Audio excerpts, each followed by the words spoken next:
ایک ناحق قتل کرنے والا. یہ ہمارے نبی کی امت ہے. کسی نے بتایا؟ کسی نے محنت نہیں کی.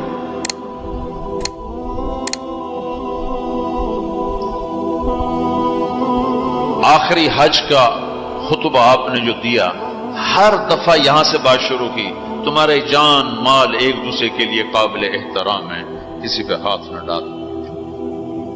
میرے نبی نے کبھی زبان سے کسی کو دکھ نہیں پہنچایا، کبھی زبان سے کسی کا نام لے کر اس کو رسوا نہیں کیا. زبان کی لگائی ہوئی آگ ہے جو آج سارے بھڑکتی ہوئی دیکھ رہے ہیں. تو بھائیو، محبت سے رہنا سیکھو، معاف کرنا، درگزر کرنا سیکھو، اپنے اللہ کے سامنے جھکنا سیکھو. جب قومیں زوال کا شکار ہوتی ہیں، کہتی ہیں یہ فلاں کی سازش ہے. جیسے آج کل کہتے ہیں مسلمان، امریکہ کی سازش ہے جی، اصل یہودیوں کی سازش ہے. یہ کراچی کے بینکوں میں جو سود پہ پیسہ پڑا ہوا ہے، یہ امریکہ کی سازش ہے، یہودیوں کی سازش. جو رات کو شراب چلتی ہے اور مجرے ہوتے ہیں، یہ امریکہ کی سازش ہے، یہودیوں کی سازش. نوجوان اولاد ماں باپ کی نافرمان ہیں، یہ کسی دشمن کی سازش ہے.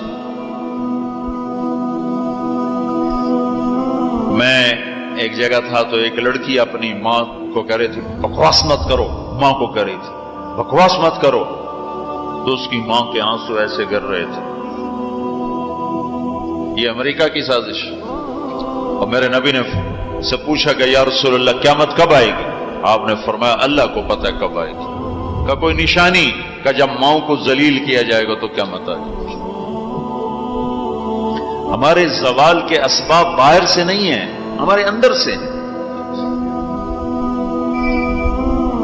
کتنی بڑی لعنت ہے جھوٹ. آپ نے فرمایا جب کوئی جھوٹ بولتا ہے تو 3 میل تک اس کی بدبو سے فرشتے بھاگ جاتے. 3 میل تک فرشتے بھاگ جاتے.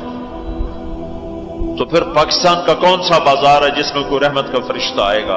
کہ ہر دکاندار جھوٹ بول رہا ہے، ہر بڑا چھوٹا تاجر جھوٹ بول رہا ہے، ہر سیاستدان جھوٹ بول رہا ہے. ہر سے مراد ہے 100 میں 99 نہیں، 1 لاکھ میں 99,999. کوئی 1 لاکھ میں شاید ایک کوئی سچا مل جائے. اور جس قوم میں جھوٹ اور ظلم اور خیانت پھیل جائے وہ قوم تباہ ہو جاتی. ان کو کسی دشمن کی ضرورت نہیں ہے، وہ اپنے دشمن خود ہیں. جیسے نشہ کرنے والے کا کوئی دشمن نہیں، وہ اپنی ذات کا دشمن خود ہے. تو ہم اوروں کو الزام نہ دیں کہ یہودیوں نے سازش کر دی اور عیسائیوں نے کر دی اور امریکہ نے کر دی. ہم نے کچھ اسپین سے آخری ملک تھا یورپ کے سفر میں اسپین. تو قدم قدم پہ میں رویا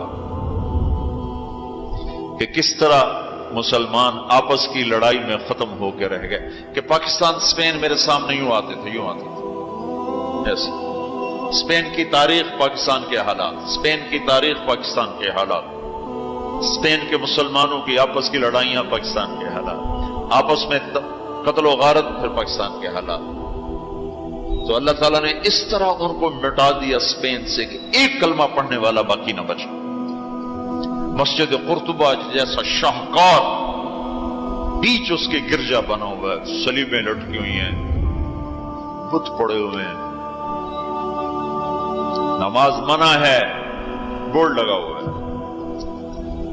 تو میں وہاں محراب کے قریب جا کے کھڑا ہو گیا اور تصور میں دیکھنے لگا کہ یہ وہ جگہ ہے. تاریخ سے سبق نہ لینا بھی بڑا اندھیر پر ہے. یہ وہ جگہ ہے جہاں یحییٰ بن یحییٰ اندلسی کے درس ہوتے تھے، علامہ قرطبی کی تفسیر چلتی تھی، ابن عربی کے تصوف کے نکات کھولے جاتے تھے، ابن حزم کے فقہی مقالات سنائے جاتے تھے،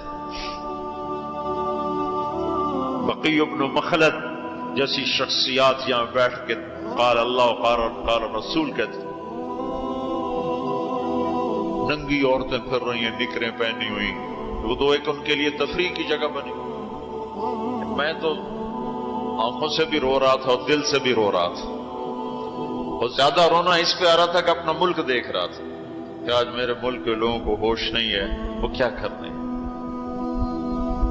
دین پہ نفرت، فرقہ واریت کی نفرت، سیاست کی نفرت، قوم کی نفرت، صوبوں کی نفرت، شہروں کی نفرت، زبان کی نفرت، کون کون سا زخم ہے جو اس جسم پہ نہیں لگا ہوا،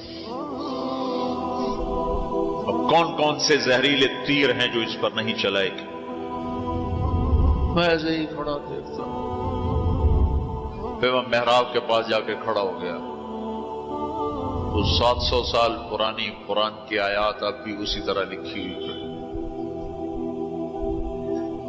تو میں نے کہا یا اللہ، میں یہ نماز تو کوئی نہیں ہوگی